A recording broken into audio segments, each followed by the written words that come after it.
Good morning, my YouTube friends. I figured I'd take a minute to speak on a topic that's near and dear to my heart, only because, you come across some situations where you kind of second guess or you doubt certain things. But I just want to discuss leadership a little bit. I'm no expert on leadership. I have been put in positions of leadership in the past. And one of the things that I've learned from some of the awesome leaders that I've had in my life experience, first of all, is the military taught me be, know, and do. You know, be yourself, be good at what you do, know your job, and be able to do your job and be able to do the job of your subordinates. And the other thing that I've learned from some of the awesome leaders that I've had in my life experience, has been get to know your people. Get to know the people that will work for you, whether you want to call them staff or subordinates, employees, whatever. Get to know them. And it doesn't mean that you're going to hang out at their house and live with them and be intimate, but you get to know some of their if you get some idea of their personal life. Are they married? Do they have kids? How many kids? Are they single? uh, what are some of their hobbies? Where do they like to vacation? What do they like to do on their free time?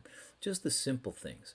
And then be familiar with how well they do when they are under your leadership, as far as performance goes or production.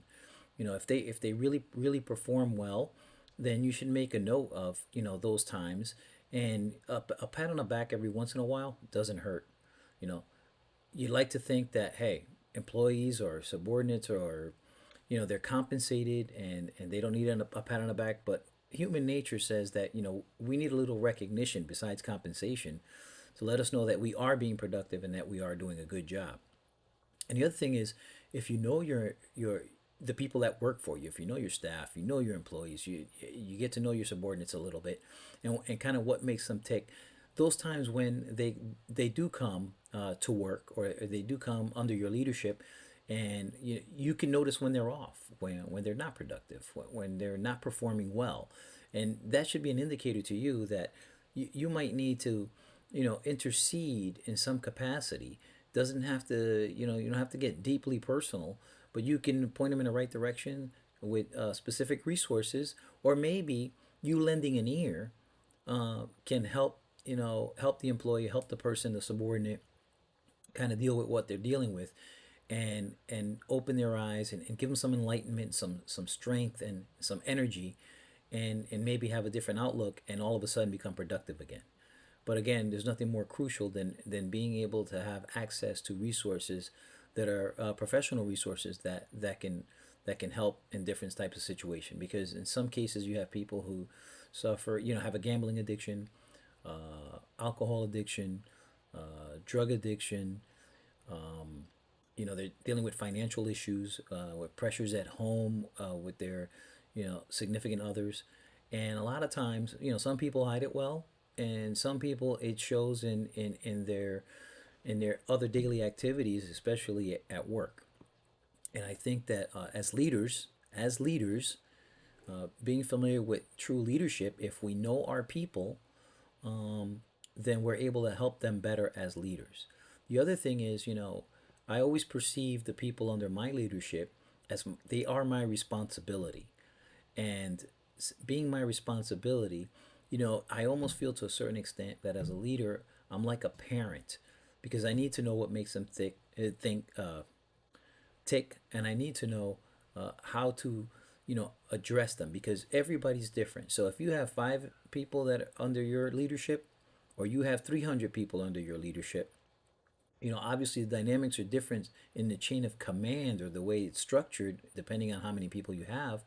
But you should make an honest effort to know who they are, to at least learn their names, because that demonstrates to them that you care. And the little things, morale is a huge thing. Something as simple as, giving employees, all of them, a pen, or your subordinates, or buying them lunch twice a year. Things like that show that you appreciate them. A letter of recognition. Just type up a letter. What does it really cost to get at the computer? Type up a letter for something that they've done that is above and beyond what they normally do on a day-to-day basis, and giving them that recognition, and submitting that up to, the higher ups. It costs nothing, just a few minutes of your time. So get to know your people, okay? Accept the fact that you are responsible for those individuals. Get to know how they tick. Work towards improving morale or keeping morale high, and identifying those things that help you do that. By the same token, on the flip side, what happens is they have confidence in you as a leader. They'll learn to feel that you're approachable, that they can talk to you, and that if they do come across any issues, whether it's in their professional life or personal life, they should feel comfortable sitting down and coming to you and sharing that with you, so that you can provide them with some suggestions, recommendations, and professional referrals, so that they can help themselves. The other thing is professional development. One of the things that a lot of leadership in different organizations they fail to do is to professionally develop their people, their human resource, and so now they call it talent. So they fail miserably to professionally develop their talent.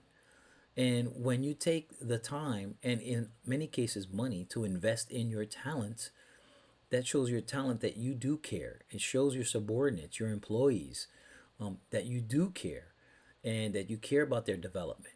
My perception always was that anyone that worked under my leadership, I would try and educate them as much as possible on what my responsibilities were.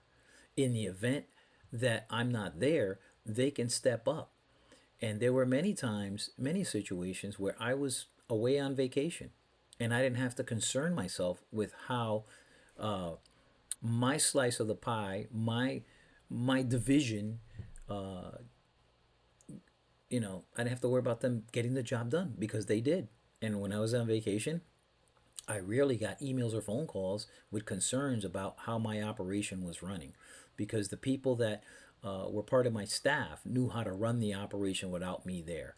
And that goes back to, having enough confidence in your own leadership abilities to train, mentor, and teach, and bring those along that you're responsible for, so that they can fill in your spot when the time comes. Because guess what?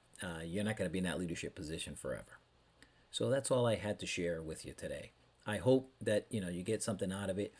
Um, don't forget to like the video and subscribe to my channel if you choose to do so.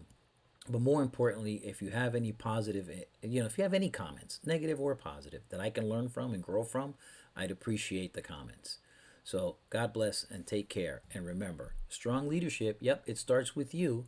Set the example, but at the same time, remember to take care of those who work to make you look good, and in the end, end up taking care of you.